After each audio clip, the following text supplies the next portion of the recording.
So good evening and welcome to the third webinar hosted by the International Ocular Circulation Society.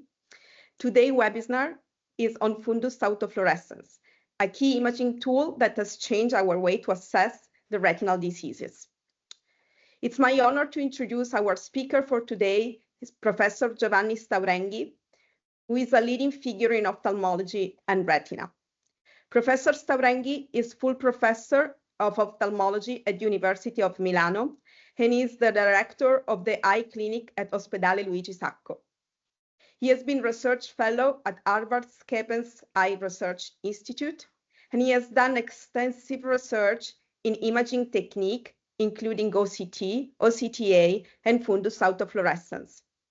Today, he will guide us through the principle, application, and common pitfalls in interpreting fundus autofluorescence, sharing with us his knowledge and experience.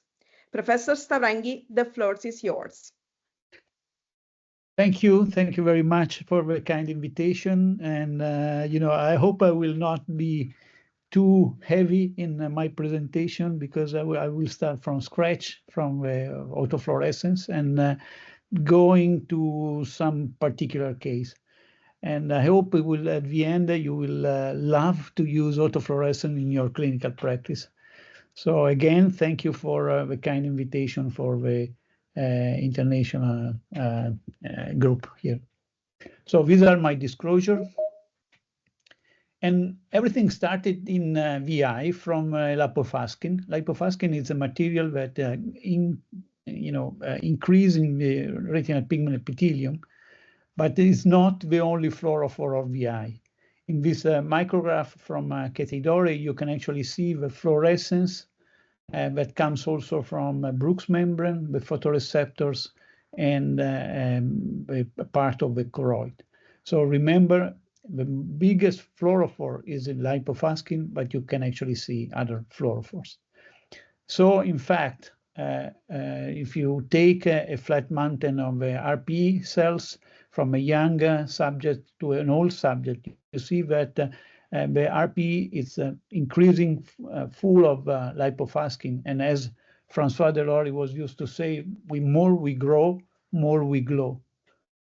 And how lipofuscin is created? It's created by the incomplete digestion of the tips of a photoreceptor that is shed by the RP cells or by the melanin lipofuscin, so from the degeneration of melanin.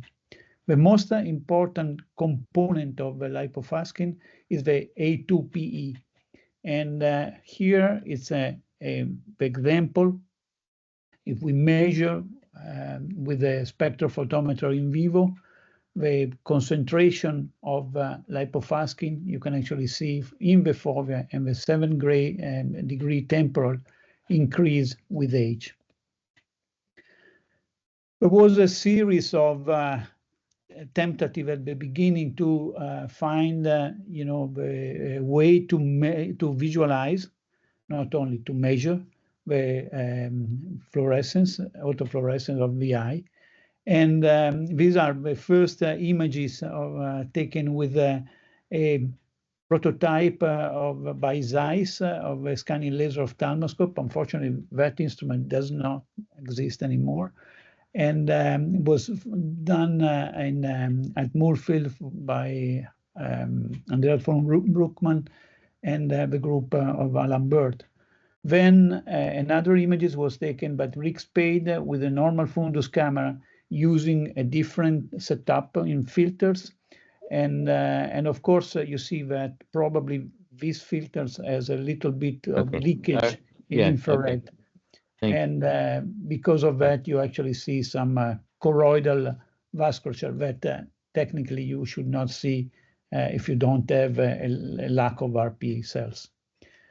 François Delory did with a normal fundus camera another example of imaging, and more defined are the study done by the David Williams group that was able to image, the single cells of RPE, as you can see here, with the melanin, of course, and the autofluorescence of lipofuscin.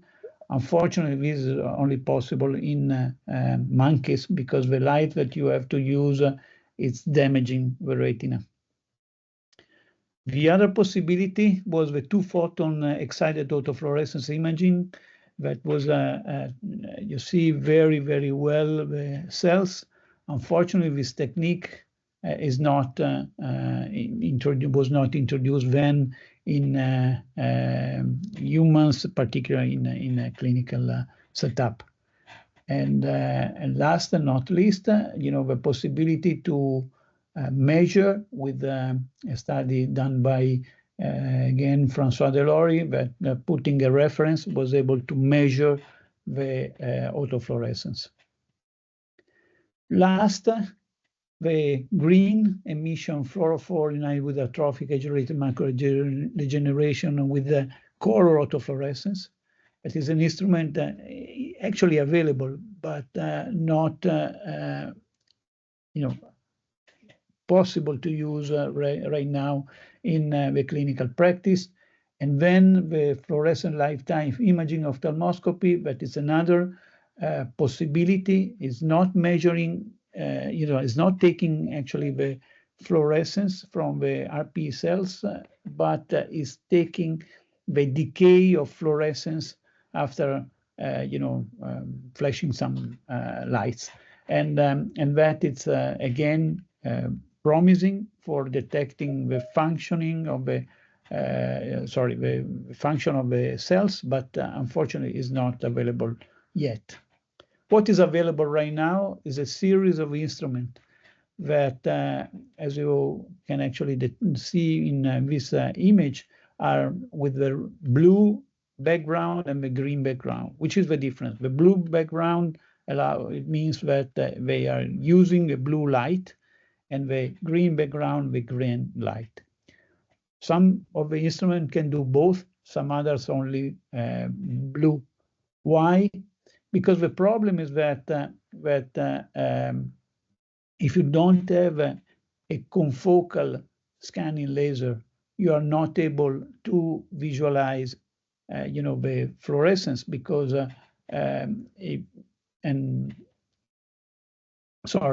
this is actually the images that you get with a different wavelength.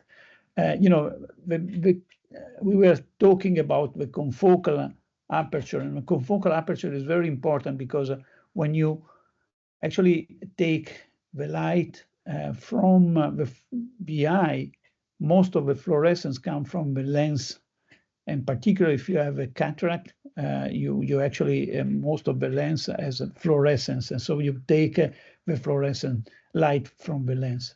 But if you use a confocal aperture, you are able to acquire the lights, the images from the layer that you are interested in. And smaller the pinhole, smaller it's the layer that you are able to detect. And of course, all the light that come from the surrounding part is actually stopped by the filter. And just to give you an example of different instrument with a different the presence or not of a confocality, you see that you actually get some dark spots here that are melanin, and in particular are mottling pigment that is fluorescence. And the fluorescence is due, as we said, from melanolipofuscin. Now, you see that if we use a confocal instrument, we can actually detect and differentiate the fluorescence from these cells and from the surrounding fluorescence. If you take, a not confocal instrument, you see that you actually get all the fluorescence together, and you don't know exactly where they are coming from. Now, this is the advantage of the confocality, but there are also some disadvantages. Or at least you have to know that you are using a confocal instrument. In fact, if you take a fluorescence from this RPE detachment and you take a image, focus on that layer, you will get such an image. Now, if you move a little bit more the focus, you will get another different image. And finally, if you get on the top, you will get this type of image. And you see the quality, the type of images is a little bit different. And that brings at a certain point a big error in interpreting the images. If you have a retinal pigment retinal detachment, there was a paper some years ago from a very important group, but it was saying that, of course, the RPE in a detached RPE is sick, so has more fluorescence, has more lipofuscin but not the surrounding. The big problem was that they didn't realize that they were using a confocal instrument, and now if I change the focus, you see that the fluorescence is a completely different point. And if we take an example with just Photoshop of a sample of over the RP when it's focused on the top of a detachment RP, or if we focus on the rest of the surrounding retina and we actually take another sample there, we see that the gray level is almost the same. So there is no actually difference between the detached and not detached RP. So what can interfere with autofluorescent images?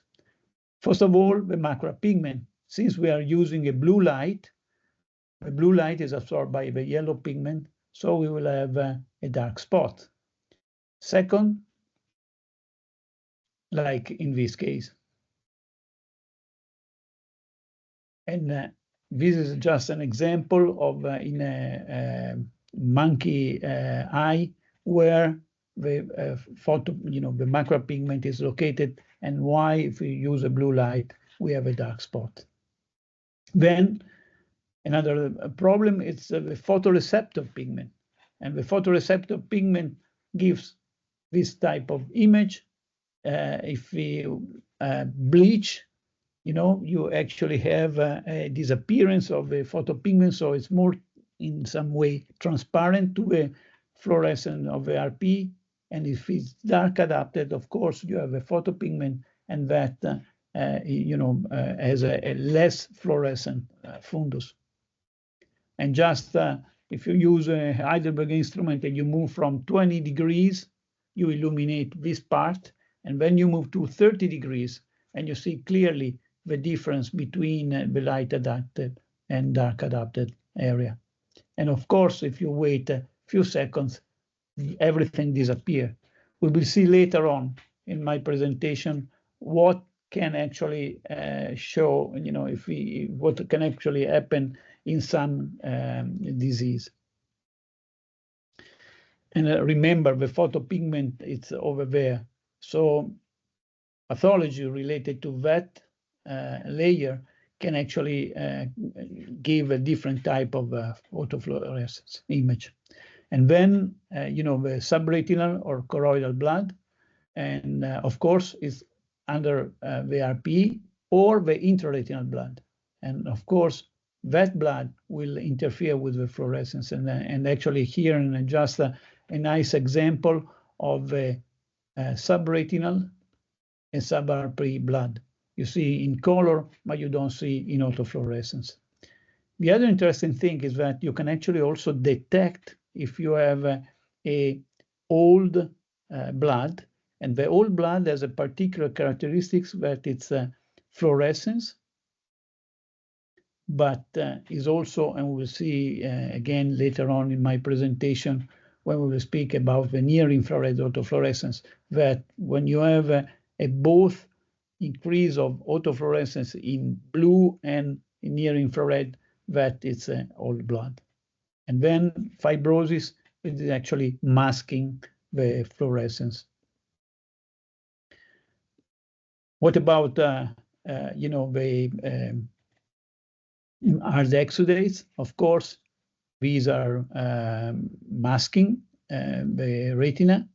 What about the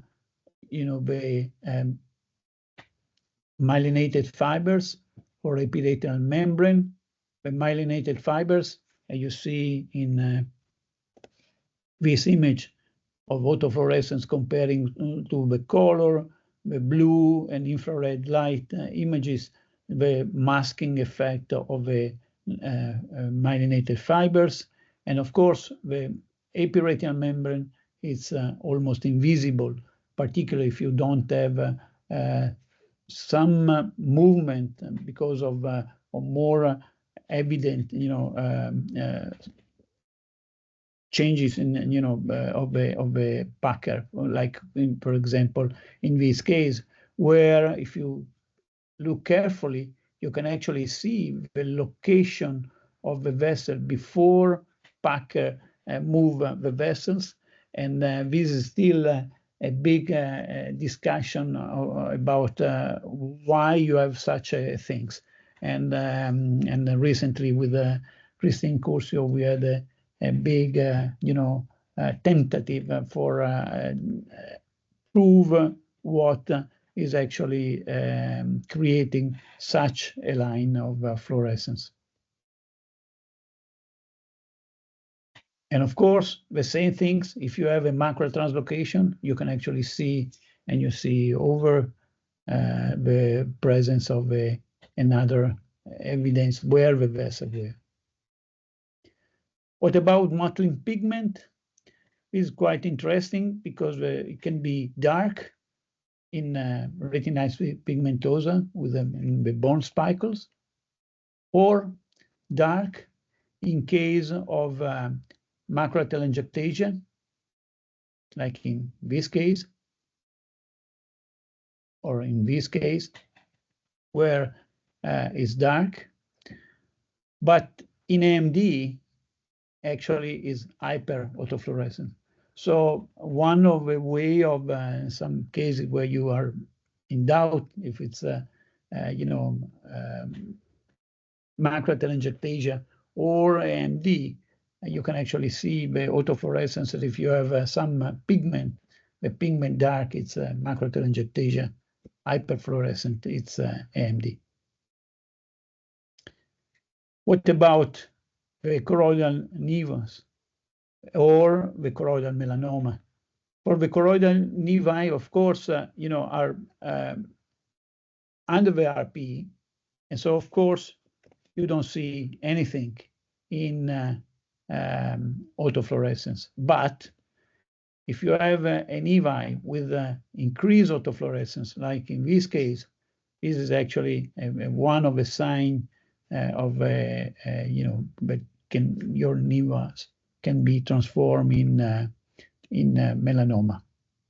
Of course, if you have a rip of a retinal pigment epithelium, you have evident dark spots, and here in the top, at the top you see a lesion before the break of the RPE and the rip, and then you see in the ICG on your right, in the lower image, the better visualization of the vascular choroidal vascularity in the area of the dark spots in autofluorescence. And again, another example of rip of RP.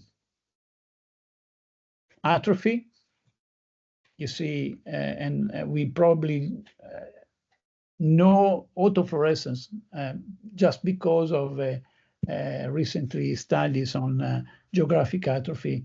And of course, the dark area can actually show the lack of RP. We can actually say a lot of things about the autofluorescence in geographic atrophy. I think we should have another presentation of 1 hour, because why is so dark, why is not dark, and so on, and that it can really depends on the type of atrophy. So now we will go through some diseases, and of course the autofluorescence in inherited disease. This was a study done by Francois Delory, where you compare the normal eyes with the fluorescence material measured with a spectrophotometer in vivo. And of course, you have the Stargardt patient. Now, if we, for example, see this guy with a Stargardt disease, it's located here. Now, if we take the same age,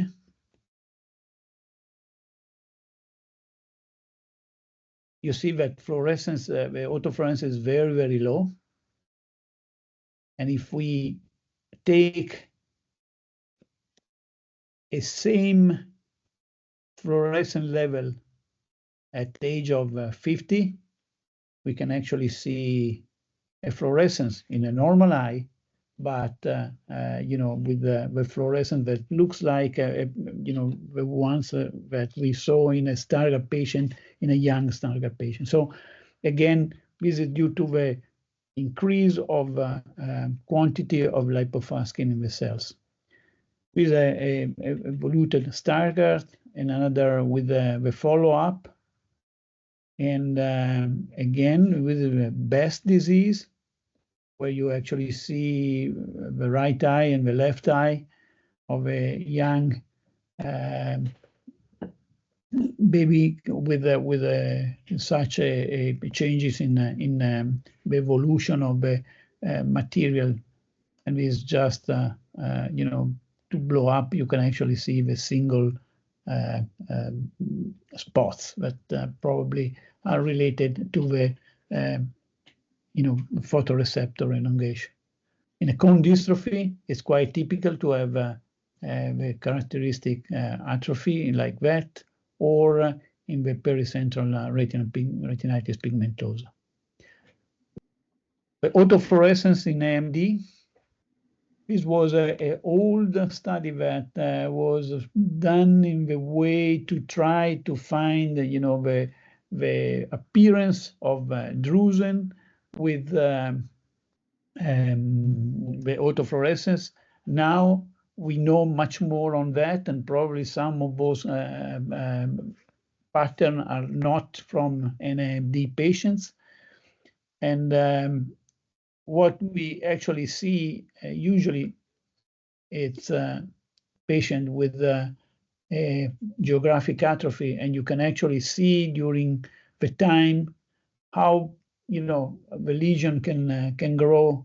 And unfortunately, we have, at least in Europe, no possibility to try to stop this, you know, terrible increase of atrophy. But as we saw, you know, if you want to measure the area, the autofluorescence is much better than color. Here is the same patient where we actually do with a stereo image. We, you know, we describe the area of atrophy in color, and then if we look and we overlap with autofluorescence, you see that you know, it was underestimated the area of atrophy with color. And you can actually see the autofluorescence in with blue, green, near infrared, and of course in also in quantified autofluorescence. Now, which is the main difference in with blue and green? Of course, the blue are showing, and as we said at the beginning, is absorbed by the macropigment, so you have a dark spot. And if we want to look at the presence of atrophy under the fovea, it's a little bit complicated if you use the blue light. It's much easier if you use the green autofluorescence, because in that case, it's not absorbed by macropigment, and you can actually see if the fovea, as in this case, is involved or not. Autofluorescence is also used for doing differential diagnosis. And here you see all the possible difference. And unfortunately, I have to say that You cannot most of the time doing a perfect differential diagnosis just using the autofluorescence, but you need sometimes some other imaging modalities. Again, a case of retinal pigment epithelium detachment with the increased autofluorescence and the pattern dystrophy. And here, some patient that was sent many years ago to us for a photodynamic therapy. The idea was that this was a coronial vascularization, but if you take an autofluorescent image before, you can actually see that that is vitelliform lesion and is not absolutely not neovascularization. And this is another case where was sent to us for treatment more recently for anti-VEGF, but you see that this is not a lesion, even if you don't use OCTs, but just taking an autofluorescent, you can actually see that these are, not for sure a classic MNVs. So when we look before at the example of a RIP of RP, and here is what actually can happen, and what and why autofluorescence can be useful to identifying the changes of the area denoted by the RP. And you see here, what's happened with the OCT, the line where the arrow, it's showing where the RP was located. And after the RIP, there was such a material outside. And then you actually see month by month the changes with, the increase of the RP and also the increase of autofluorescence. If you take an image in color, you actually probably think that there is no RP cells, but probably RP cells, as was shown many years ago in some nice paper by Del Priore on RIP done in pigs, that the cells can actually grow. Of course, there is no melanin, so it's transparent if you look in color. But if you look at the OCT and then the autofluorescence, you realize that as soon as the RP is growing and the photoreceptor are reattaching, they start to build some lipofuscin. And so this is why you actually see the changes in the autofluorescence. By the way, this patient has a 20/40 visual acuity and was maintained even if there was a RIP of RP. Why we have to use autofluorescence in a macro hole, pseudo hole, or lamellar hole? And I show you some example. These, of course, if you use only blue light, because if you use green light, you will never see the difference in because the macropigment is not detected. So when macropigment disappear, of course, you see the fluorescence will come from the RP, and because of that, you see quite clearly the hole.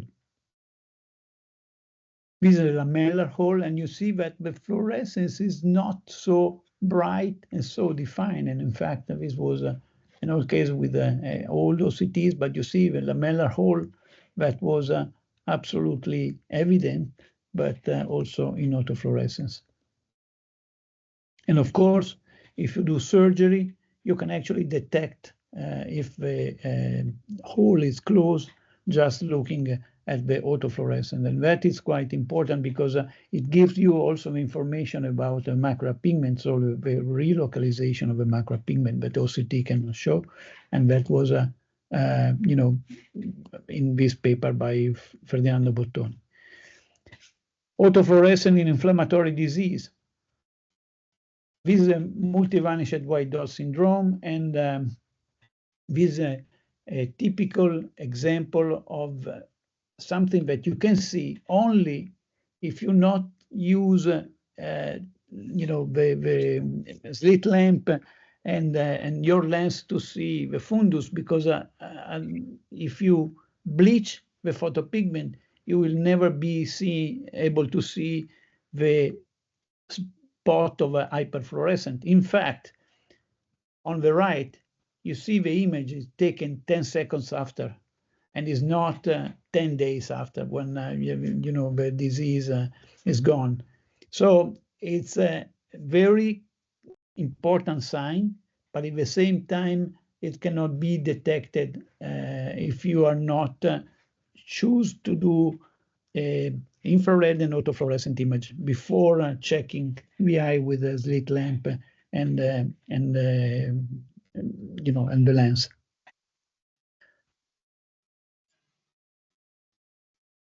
What about the inflammatory MNVs? So this is a typical, you know, when you have a lesion in myopia and you are not able to understand if it's related to inflammation, particularly if you don't have many spots, but only one and where the lesion is.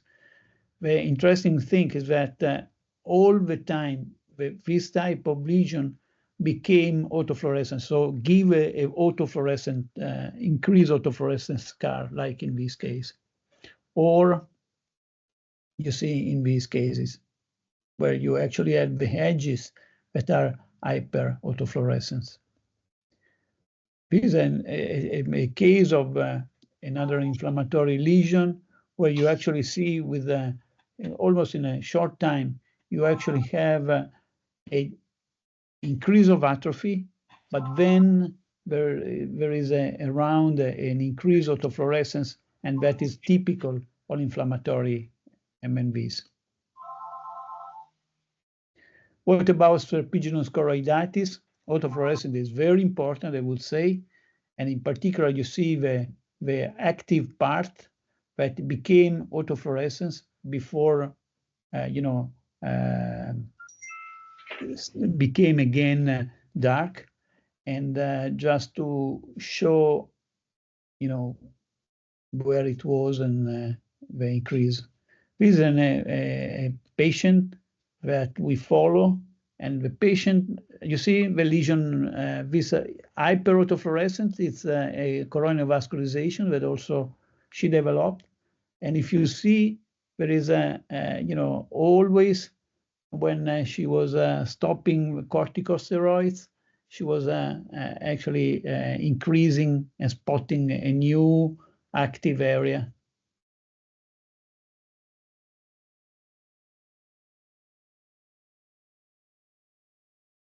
And please note that everything is dark inside, but not the coronial vascularization that has a scar, hyperfluorescent scar. And here just a summary of that case. This is different from the serpiginous-like, where we have the acute, the healing, and the healed. And you actually see that at the end, you can see also some atrophic area with hypofluorescent, but is not as hypofluorescent as we saw in serpiginous. And in fact, I think even if my colleague and friend Alessandro Invernizzi do not completely agree, but I think one of the best way to differentiate the serpiginous-like TB and the serpiginous is that one is completely dark in the center. The other can become dark in the center, but usually it's as such an appearance, you know, with a mottling autofluorescence. Now, looking at macular edema, how can we detect macular edema on autofluorescence? And you see here an example of a macular edema where you see exactly the same appearance that you have in fluorescein angiography. And that is due to the fact that we actually move you know, the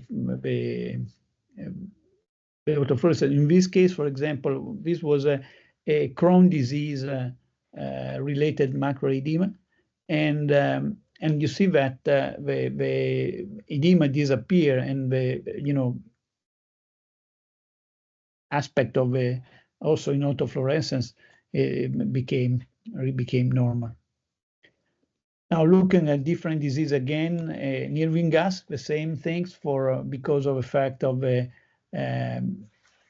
autofluorescence can be you know, visible because the macropigment is displaced.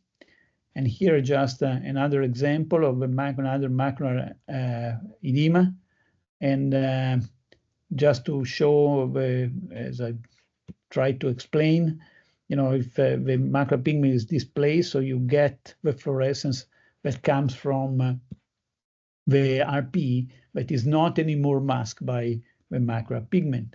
But please remember, this is a blue autofluorescence, but if you do with a green autofluorescence, you don't see anything. Yeah, for a CRVO. What about chronic central surgical retinopathy?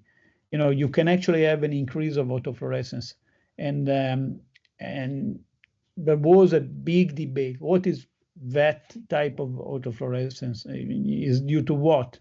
And there are three hypotheses: increased lipofuscin content in the RP cells after, you know, the detachment of photoreceptors, so it can be in any way, in some way, sick, and increasing the autofluorescence, continuing trace detachment with the presence of autofluorescent fluid, or changing masking tissue or material of RP cells. And just to look at this case where we actually can overlap, you know, the RPE, sorry, the OCTs. And if you look at the OCTs that is taken from there, we also add the darker part that corresponds to that point. So it can be just a lack of tissue. Remember, the dark adapted and light adapted, where, you know, we actually see the photopigment. So in a dark adapted, you can actually see the more fluorescent and less autofluorescence area.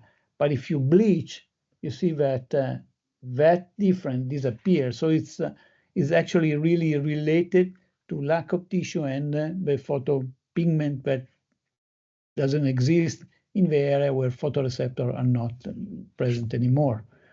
Just to give you another example of how can you actually see a choroidal rupture, and it's very nice. It's very well visible with the blood that mask, because and then you can actually also, as we said before, where the blood is located, of course, is over the RP, because otherwise you will not see. What about chloroquine maculopathy? And these are, you know, unfortunately, the evolution, and you see that there is a little by little increase of atrophy of RP, and in fact, you can actually see also the patient, by the way, was stopped at the first image, but unfortunately, the effect was growing during the years. Now, what about optic pit? The interesting thing is the type of, you see, increase these points, hyperfluorescent points, are actually something that are related to the elongation of a photoreceptor. This is another case of optic pit, and you see that you can actually have you know, a schisis here, and then until the schisis do not disappear, you can actually not have the growing of the photoreceptors. And remember that could happen in 2 years, and after surgery. And you see this photoreceptor elongated are actually fluorescence because of bis retinoids contents in the photoreceptors. And in fact, the two different fluorescence from the A2P, so the bisretinoid, and the A2P and A2E is actually almost overlapping. So it's quite impossible to differentiate with the imaging that you have right now. And that was the paper that was showing the fluorescence from the bisretinoid of the retina. Light toxicity, this was a patient that was actually operated, and unfortunately the surgeon put too much light, and these are the kind of reaction of the kind of photocoagulation, if you want, from the retina, or the presence of oil, and you see the droplets of silicone oil in at the level of the retina over here. So what about the near autofluorescence? Near we said about the blue autofluorescence, and these are the near infrared autofluorescence. And you see that is actually the opposite. The more fluorescent in the central part, because of the fact that the near infrared autofluorescence is related to the melanin. And so in the center of the fovea, particularly in a young subject, you have an increase of melanin. And here the use of near infrared for AMD, comparing with the blue one.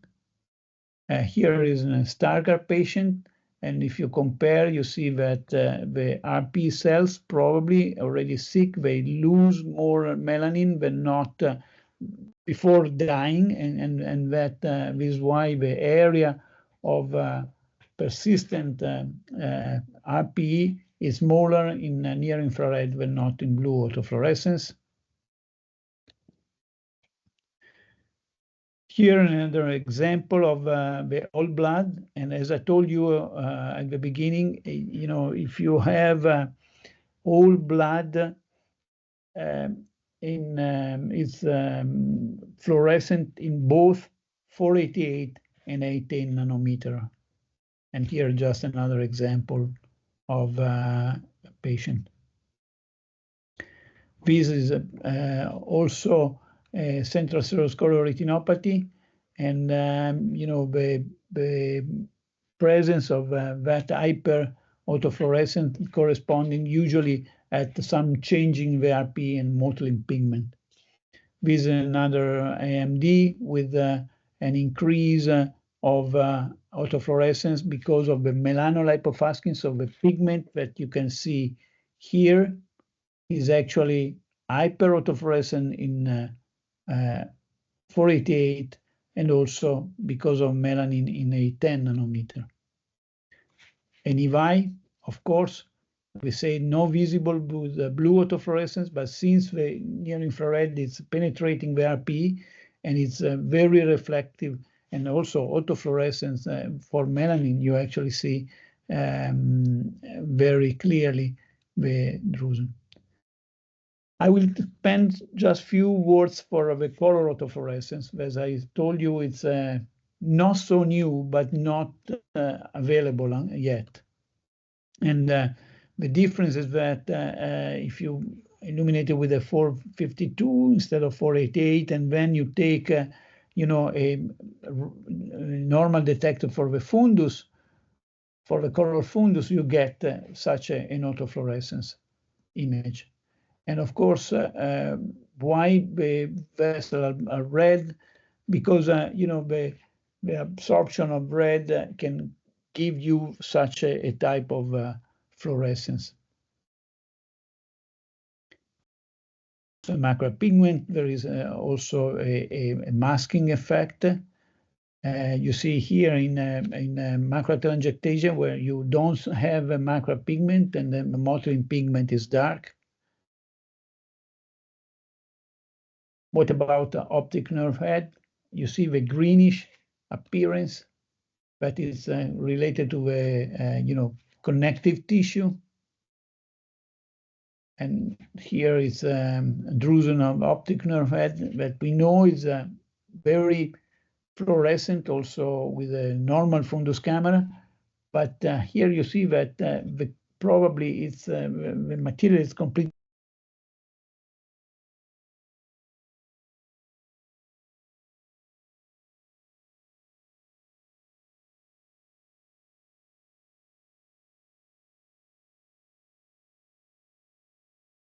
Professor Staurenghi, we can't hear you. You are mute.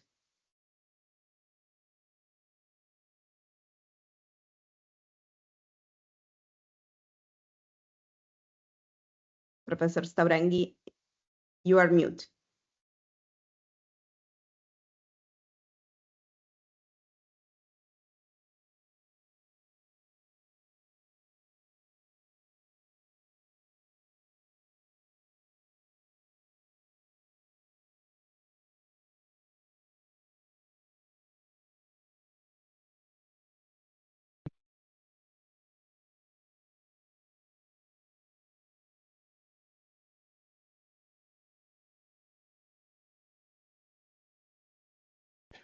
Apologize. Can you hear me?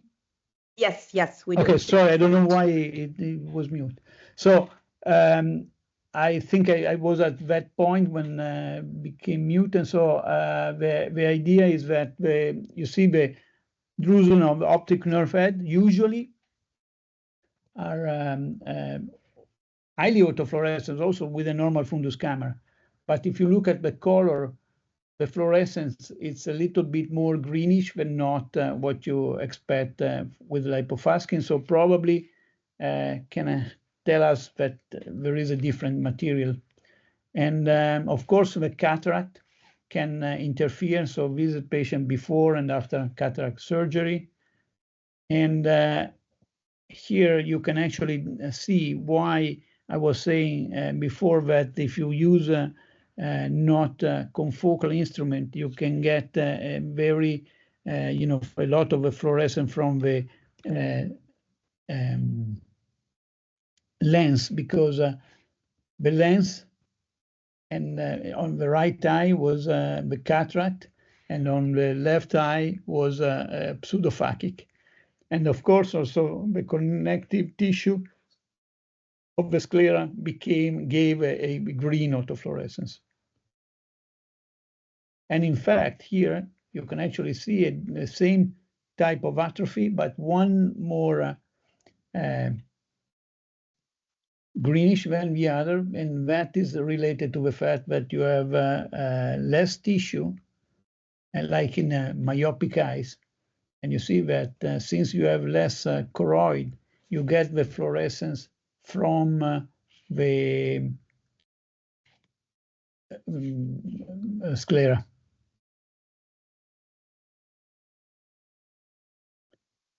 Another example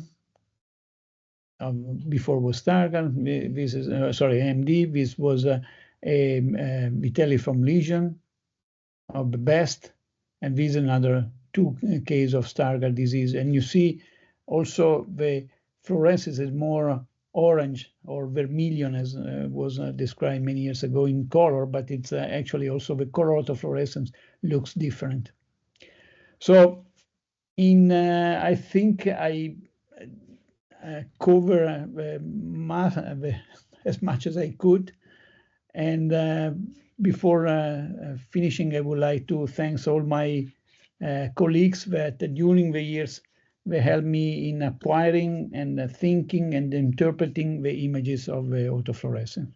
So thank you again for your kind invitation, and I hope you understood a little bit more, and I was enough clear to explain the autofluorescence. And of course, I'm ready to answer live or secondary. You can forward me mails and I will answer to you. Thank you again. Thank you so much, Giovanni. Yeah, that was fantastic. I learned so much. And thank you, Maria, for hosting and for saving the day with your last minute intervention here. And sorry to those who are seeing this afterwards or those who are here for the technical issues we had. you know, thank you, Giovanni, for being so flexible with your time. We really appreciate No problem. it. Thank you. So I was really intrigued by the serpiginous Yes, have you finding seen? that you showed. Yeah, that was really. So you think that real serpiginous destroys the RPE completely, where the Yes. lesion's healed, whereas Yes. the TB And is sort of Is kind scarring. of surviving with the RPE. Yes, So and the RPE you know, is one is still carrying alive. the other one. But I can tell you that, and Maria knows very well, my friend Alessandro, that is the uveitis guy in my group. I am not able to convince him that I'm right. So I'm afraid I will write the paper because. Yeah. But do you think the RPE is alive, or you think it's just No, I think the RPE is gone completely. Even in the TB. Even in the TB. No, in TB probably you have some scars. And so the RPE is somewhat living still. I don't know if it's living or it's actually creating a kind of fibrosis and so on, and so you actually get a different fluorescence. But I think it's one of the easiest way to detect. The other thing is that usually you start with fluorescence is not at the edge in serpiginous like, it's more inside the area, but you know, I'm laughing because it's since 15 years that I'm saying such a things, and I'm not able to convince my colleague to. You convinced me, so. Okay, thank you. I love this. Very. Thank you. Thank you. So, Maria, do you have any questions, or anybody else in the audience? I don't want to. We have some comments from Professor Rosen, who said, fantastic overview, thank you. I have a question, and if you have any question, please be free to type it in the chat and we will read for you. And one question, what is the future of autofluorescence? Well, I think, you know, I'm biased. I have to say I'm biased. So but please remember that probably when I did my disclosure, the most terrible disclosure that I love autofluorescence. You know, I think it's really, you know, by itself probably will not survive because, you know, it's cannot give you all the information. Probably the instrument that gives you more information alone is the OCT right now.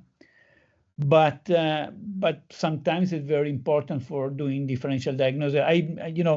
I just recorded before this one, you know, the presentation for angiogenesis, and I will do the differential diagnosis of macular atrophy. And I can tell you that if you take only the OCTs, it's impossible to do a differential diagnosis. And sometimes also only autofluorescence and OCTs is not enough. You need to add OCTA, ICGA, fluorescein, you know, all these information are and I think it's also, it's the fun part of our job, you know, to try to connect everything and think about. I think it's the most interesting part of our day in clinic, you know, more than writing and, you know, bureaucracy and so on. So again, I'm biased. Thank you. And is there anyone from the panel that has question to ask to Professor Staurenghi? So I'll ask you another one, Giovanni. Yeah, so I hadn't seen the spectral for autofluorescence before, so that's sort of a new thing for me. So where do you think spectral fluorescence, FLIO, all those sort of niche technologies that not everyone has, of all those, which do you think has the most likelihood to make it to the real world? I would say that FLIO is still complicated. I mean, there are only, I think, 10 devices in the world. And right now, Heidelberg, that is the only one that is producing, is not intend to build another one. So again, it's quite complicated, and it takes some time to get, and still the interpretation of the information is not completely accepted. So it's well, easiest is the color autofluorescence, because the color autofluorescence, it's you already have, if you have an ADON autofluorescence, you already have in. It's just they have to give you the possibility to visualize in color. But you know, in that case, there are a CE mark, a FDA mark, and so on. And so this is why you cannot. But in reality, it's there. They show the black and white, but in reality, it's not black and white. It's color. And in fact, if you look at the images and you compare with the real black and white Heidelberg, sometimes it's a little bit different. Particular when you have a thin choroid, the central part is more grayish than the other, and that is due to the fact that it's taking the green light and showing the green light in some way. But of course, if you take a black and white, it looks black and white, but in reality is not. So, and I think probably will help us in understanding a little bit better what we see. And unfortunately, you know, I show the images that was done probably 5 years, 6 years ago. But then, you know, the company said that we could not give any more the license to, so because it was not going through the all CE mark and so, even if is not the acquisition problem, but the interpretation they do not allow. So we at least now we ask if it's possible to use as a study, and I don't know if they will accept the idea to give us again the license to see the color image. Giovanni, really, yes, beautiful lecture. So what about what do you think about the future of quantitative autofluorescence? Yeah, that is another issue, because I give you just an example. It was introduced for a clinical trial by Allergan, and there was in the study 85 centers. The reading center was in Bonn, and the grade says that the grade is the name of the Bonn reading center, said that only 2 centers were able to give measurable images, because if you don't take a perfect image of the autofluorescence, and so if you are too far, too close, you have a halo around, the measurement are not correct. So it's a little bit tricky. And in fact, it was used I think in 2 studies for intermediate and GA, and then was abandoned in some way. Yeah. Well, eventually, maybe. Yeah, let's see. You know, if you should be done in a way that more automatically done, probably, that help you in driving you to the right image, and then probably will be an interesting issue. There was a lot of argument about the target and whether the because the target ages and maybe just that whole approach is not the right one. Yeah, the lens, for example, but the changes in the lens can change the fluorescence. There are some correction, but cannot be very, very well done for each patient. So Giovanni, you showed some infrared fluorescence, so 8-10 nanometer. Yeah. How often do you find that useful? Because I was intrigued by that, and they used it a lot. But where do you think that could fit, and when do you use it? Do you find a lot of use for it?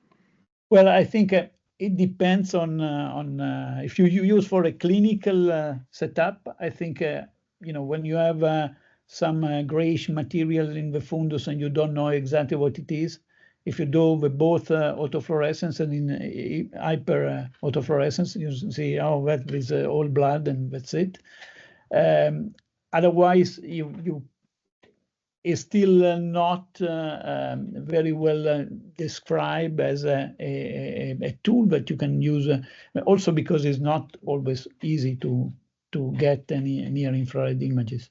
Mm-hmm. And yeah, we have to do 100 averages, right, to get an image. I don't yeah, know but not only that. Sometimes you have to do together with the autofluorescence, because otherwise it's not tracking, because it's a little bit phase, not tracking. So you take or an infrared or an autofluorescence, blue autofluorescence, and you do together, and then you get a better image. Nice. Andreas, do you have a question? I think Emma Yes, has a question. Emma too. I also have a question, yeah. Please. Yes, I have a clinical question, because you nicely showed the effect of bleaching, particularly when you, for instance, look at the patient at the slit lamp. So what is your recommendation to clinicians? So assuming that they examine the patient at the slit lamp and they need, for instance, autofluorescence as a differential diagnosis. So how long should they wait in order to get an appropriate autofluorescent image? Well, at least it depends on the disease first, because if you take an old people, of course, it takes much more time to regenerate the photopigment and so get. But it depends. If you want to see the effect or the disappearance or not or impairment in the photopigment, like in mutes, now you have to do when it's better is dark adapted, of course. But it's more difficult. But if you have some doubt, about mutes, you can actually do that second passage, put in a dark room and then you take the image. But the opposite, and for example, for the measurement of the autofluorescence, as Richard was asking before. One of the tricks is that you have to expose for a certain time because you have to bleach your photopigment. Otherwise, you don't measure correctly. So again, it's for if you want to see that there is an impairment of a photopigment, dark adapted. If you want to see the fluorescence correctly, you have to bleach. So you have to expose the light, and so if you do a slit lamp before, you reduce the time of exposure of blue light. Thank you.